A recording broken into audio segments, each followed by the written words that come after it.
بسم الله الرحمن الرحيم. يا أيها المزمل قم الليل إلا قليلا نصفه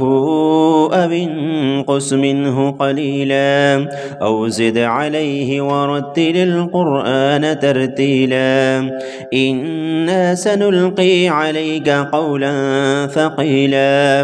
إن ناشئة الليل هي أشد وطئا وأقوم قيلا إن لك في النهار سبحا طويلا واذكر اسم ربك وتبتل إليه تبتيلا رب المشرق والمغرب لا إله إلا هو فاتخذه وكيلا واصبر على ما يقولون واهجرهم هجرا جميلا وذرني والمكذبين أولي النعمة ومهلهم قليلا إن لدينا أنكالا وجحيما وطعاما ذا غصة وعذابا أليما يوم ترجف الأرض والجبال وكانت الجبال كثيبا مهيلا إنا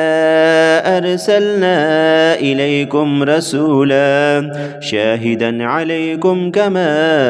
أرسلنا إلى فرعون رسولا فعسى فرعون الرسول فأخذناه أخذا وبيلا فكيف تتقون إن كفرتم يوما يجعل الولدان شيبا السماء منفطر به كان وعده مفعولا إن هذه تذكرة فمن شاء اتخذ إلى ربه سبيلا إن ربك يعلم أنك تقوم أدنى من ثلثي الليل ونصفه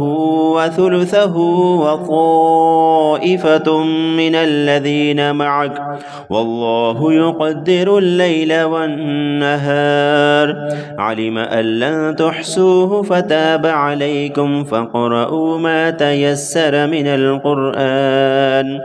علم أن سيكون منكم مرضى وآخرون يضربون في الأرض يبتغون من فضل الله وآخرون يقاتلون في سبيل الله فاقرؤوا ما تيسر منه وأقيموا الصلاة وآتوا الزكاة وأقرضوا الله قرضا حسنا وما تقدموا لأنفسكم من خير تجدوه عند الله هو خيرا وأعظم أجرا واستغفروا الله إن الله غفور